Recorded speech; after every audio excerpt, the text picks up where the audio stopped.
Travis saved you for me till Monday because I've had a hard week and I needed you. Yeah. And remember, Steph, the famous saying that the buck stops at the snake oil salesman Right. surrounding the president. That is no legal excuse, is it? Oh, he listened to crazy people, so that's why treason's Yeah. okay. Yeah, and apparently these are the same snake oil salesmen that advised Trump throughout his career, and that's why he filed 6 bankruptcies and was a failure at everything he ever touched. I mean, Yeah. the people who are still willing to deflect for Donald Trump, it's just mind-boggling. Yeah. Well, you tweeted, Pence says Trump is wrong about his ability to overturn an election. This was an unexpected moment of truth and candor from Pence, but Mike Pence is no hero. I've been saying, of course, the same thing all morning. He would come testify without a subpoena if he was an actual hero and wanted to tell the truth to the American people, right? Yeah, and people jumped all over me for that in a follow-up tweet this morning where I said, look, Pence said Donald Trump is wrong. Pence's closest aides are testifying for 6 to 8 hours at a time in front of the House Select Committee. Does that make Pence a hero? No. But you know how I built cases, Steph? I built cases with really bad people who were finally willing to say something about someone who was higher up on the criminal food chain. I will do business with Mike Pence all day, every day, while still wanting to hold him accountable for his own crimes and misconduct, like heading up the task force and standing silent while Donald Trump killed us. But you know what? It's the enemy of my enemy is my friend. And sometimes you have to do business with those people, but you go into it with your eyes open. You don't say, this man is a hero and he's absolved of all his sins and crimes. Well, I keep calling it, there was a very low Bill Barr for Republicans to do the right thing. Speaking of which, Bill Barr needs to come testify. I mean, he did any number of, I don't know if you want to call them immoral, illegal things for Donald Trump, whatever you want to call what he did with the Mueller report. But he clearly, this was too much for him, right? I mean, this was obvious. And by the way, Pence and Barr, I feel like they would have done anything if they could have. If they tried to find every way within the law to do what Trump wanted, didn't they? It was only when they found they absolutely couldn't, because there was absolutely no evidence of anything, that it was too much and he had to go. But Bill Barr has got to testify, doesn't he? Yeah, he's our lawyer. Yes, he does. And let's face it, Bill Barr gave birth to Donald Trump's ability to dodge responsibility for Trump Russia, for what we saw in the Mueller report. Had Bill Barr been an attorney general for we the people and had not lied to us about the Mueller report and basically tanked our ability to hold Trump responsible for the crimes that were documented in volume 2 of the Mueller report, we wouldn't be here today. So Bill Barr, gave birth to Donald Trump, and a lot of the responsibility for what happened from that minute forward, from the moment the Mueller report was released forward, is on Bill Barr's shoulders. Not to mention, right before everything broke extraordinarily bad in early January 2021, Bill Barr ran out of the burning building and left us all inside to perish. So, yeah, Bill Barr needs to be held accountable, needs to be prosecuted for his own crimes, but I will still welcome his testimony because it will help build the criminal case against Donald Trump. That doesn't mean Bill Barr gets a pass, but it means he should man up, he should woman up more accurately and come in and testify. So let's talk about, speaking of which, you said, what are the options for the House Select Committee now that a disgraced treasonous lawyer, Jeffrey Clark, pled the fifth more than 100 times, but who's counting? And what challenges await the DOJ in the investigation and prosecution of one of its own? Further, you said, so a former high DOJ official refuses to testify because his truthful testimony about what he did as a high DOJ official would incriminate him, and this is to be investigated by the DOJ. This poses real challenges on the conflict front, particularly the appearance of conflict. So talk to us about just that. Yeah, the conflict is a real challenge for the Department of Justice. Usually if there's a conflict in a criminal case, let's say the judge owns stock in the company that is on trial, that's a direct conflict, right? The judge can't sit in a case that will impact the judge's own financial bottom line.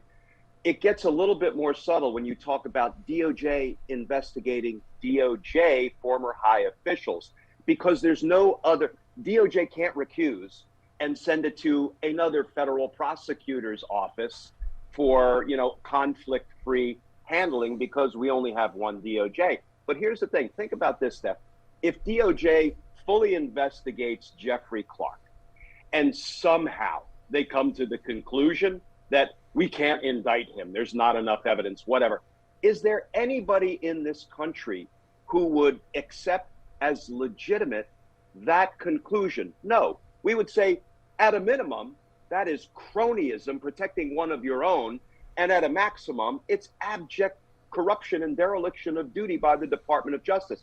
So DOJ is in a no-win situation, because any decision it makes about one of its own high officials will be viewed as illegitimate by one faction or another. So that's why I think we need to consider special counsel. If we had independent counsel, that would be perfect, but that law lapsed in 1999. Independent counsel was completely pulled out from under the Department of Justice leadership. Special counsel isn't, but at least there are some protections built in to the special counsel process that would help give any decision by special counsel more legitimacy. Yeah. Well, you wrote a piece about, you said the mother of all subpoenas is the federal grand jury subpoena. Witnesses generally don't ignore, defy, or mock federal grand jury subpoenas because ignoring them can result in bench warrants and arrest. If a witness asserts a privilege, we head straight to the chief judge's courtroom to litigate the privilege in real time and resolve the matter. Compare that timeline, days or occasionally weeks, to former White House counsel Don McGahn's congressional subpoena battle, which took over 2 years.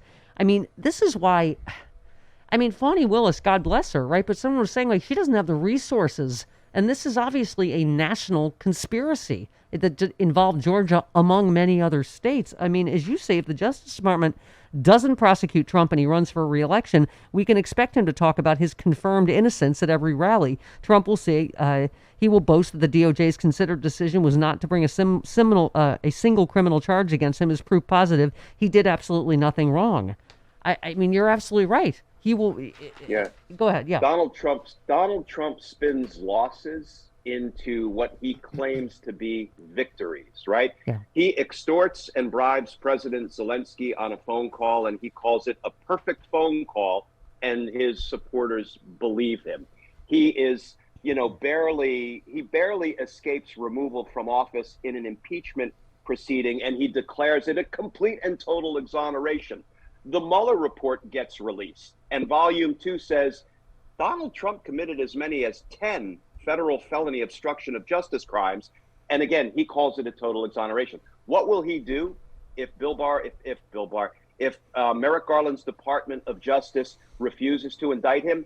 He will have a cardboard cutout of Merrick Garland that he will drag up on stage at every campaign rally, drape his arm over the cardboard cutout, and say, Merrick co-signed everything I did as president. He told you by his decision not to indict me that everything I did was legal. So Merrick Garland says, vote for Trump. Yeah. That's what he will do. Yeah. He will spin losses into perceived wins. And at that point, Steph, we're done. Yeah. 2024, Donald Trump succeeds. We fail as a republic. Yeah. Yeah, no, you're not hyperbole. Let's talk real quickly about two others. You tweeted about guys like John Eastman and Mark Meadows are corrupt birds of the same criminal flock, and for them, justice must come because hashtag justice matters. Thank you. Day 52 of the Mark Meadows indictment watch, unless he's quietly cooperating, doubtful, or be considered as a potential defendant in a larger conspiracy case, the delay is troubling. So where do you think we are with that? The good news is you said the vast majority of the 475 plus witnesses who are testifying, some for many hours at a time, are giving up the goods, in my opinion. So, we have a lot, but we just don't know where we are up the chain, do we? We don't. We know that the House Select Committee is going gangbusters, and they do us proud every day. And they do have the goods. They're approaching 500 witnesses, and these people are sitting down for 6 and 8 hours at a time. How do you think we found out Donald Trump had been shredding all these documents, eating some? Omarosa told us that. Thank you. or dragging them down to Mar-a-Lago or sending them over to the Pentagon to be burned. That's because the House Select Committee is unearthing all of this information. As many as 500 witnesses are cooperating, and just a small handful, the cover-up caucus, right, the Meadows and the Jordans and the Perrys, are refusing to cooperate. Which side do you want to be on? I also believe, Steph, that DOJ is involved in the covert piece of the investigation of the entire insurrection. There are a lot of things that can be accomplished covertly in a criminal investigation before we start handing out grand jury subpoenas, because that tends to then seep out into the public square. So I think they are still dug in on the covert piece of it. They're moving too slow. They're miscalculating the need to step it up to save our democracy and to reduce the anxiety level of we, the people, who are dying a little bit every day because we see high government officials who have committed crime going unpunished.